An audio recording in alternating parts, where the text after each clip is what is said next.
저희가 먼저 간과하면 안 되는 것이 누구나 알고 있는 위기는 그렇게 잘 현실화되지 않습니다. 대부분 사회의 여파가 큰 것은 생각지도 않았던 것이 터졌을 때, 그럴 때 여파가 큰 겁니다. 그렇죠. 4월 위기인데 부동산 업계에서는 몇 월 위기설이라고 하는 게 잘 나오진 않습니다. 가끔 나오는 거죠. 하지만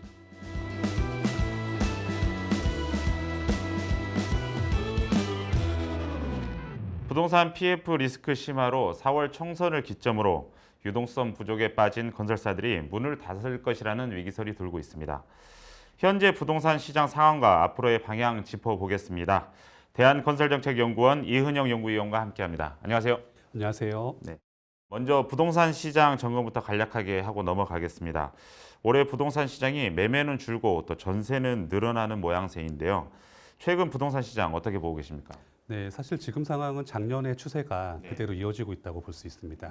그런데 작년의 추세라고 하는 것은 사실 2년 전에 미국 기준금리가 갑작스럽게 올랐던 시기, 그 이전과 그 이후의 상황을 나눠서 보게 되면 자연스럽게 지금 상황이 이해가 될 수 있습니다.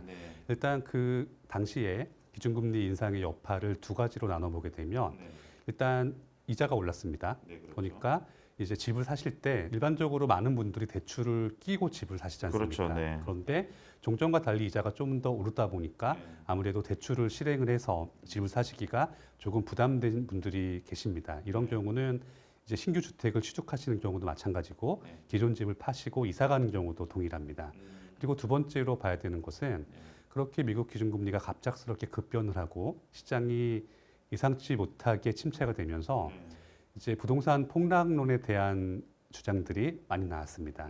그러니까 그 상황에서 이제 집을 아직 사신 적이 없는 분들은 앞으로 집값이 더 하락한다고 하니까 굳이 집을 살 필요가 있느냐, 불안하지 않느냐 이런 식으로 생각을 하시게 돼서 그 결과로 부동산 매매는 아무래도 좀 줄어들게 되고요.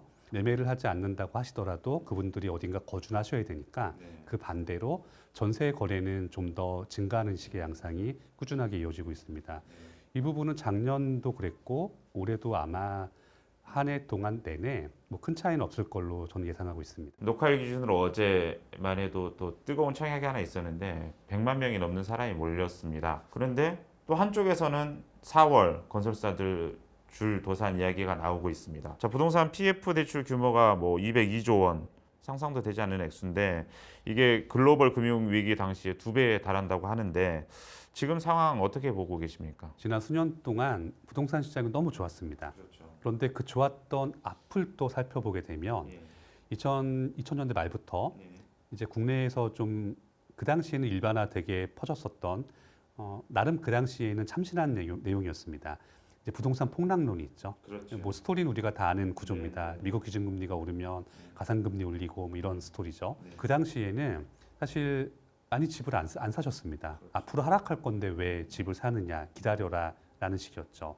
그러니까 한국 사회가 그런 시기를 적지 않게 보낸 다음에 갑자기 그동안 눌려있던 수요까지 더해져서 시장이 너무 화랑이었던 겁니다. 그렇죠. 그러니까 그런 화랑기에는 전국의 미분양 주택 수가 뭐 사실상 0에 수렴하는 식으로 진행이 됐었으니까 자연스럽게 그 시점에는 이런저런 사업들이 많이 진행될 수밖에 없습니다. 그런데 그런 상황에서 미국 기준금리는 갑자기 올리지 않겠다라고 하다가 갑자기 올린 겁니다. 자, 이렇게 되면 사업성 자체가 계산서를 다시 써야 되는 상황이 벌어지게 되니까 판이 뒤틀린 겁니다. 그래서 지금 시점에서 PF 부실과 PF 시장의 문제가 부각되고 있는데요. 근데 사실 이런 부분들은 좀 일종의 과도기적인 상황이라고 보면 무리가 없습니다. 왜냐하면 지금 문제가 되고 있는 PF 사업장들의 대부분은 그 추진 시점이 기준금리 인상 전부터 이미 진행하던 사안들입니다. 그러니까 뭐 지금에 와서 사업을 취소하거나 뭐 되돌릴 수 없는 사업장들이 지금 문제가 되고 있는 거고요. 그리고 기준금리 인상 이후에 그러니까 작년 정도 보면 되겠죠. 작년부터는 자연스럽게 이런 유형의 사업장들이 새로 추진된 것들은 많이 줄었습니다.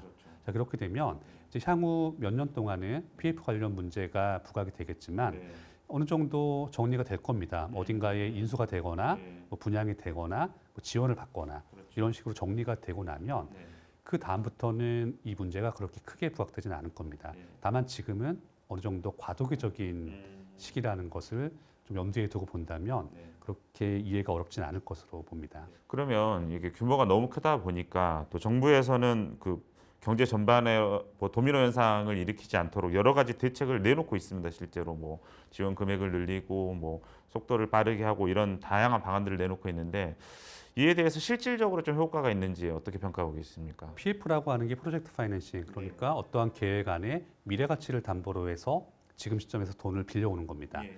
그러니까 돈을 차입해서 건물을 만들어 파는 사업을 모두 PF라고 지칭을 한다면 가까운 부근에서 뭐 작은 건물 하나를 짓는 것도 전부 PF라고 할 수 있습니다. 이렇게 따지게 되면 사업장이 너무 많죠. 그렇죠. 그런데 저희가 또 여기서 간과하면 안 될 것이 그런 사업장들의 대부분은 민간 사업장입니다. 그래서 이제 이런 문제가 생기지 않았다고 한다면은 무사히 분양이 되고 발생하는 개발 이익을 사업자들이 가져갔을 산이라는 겁니다.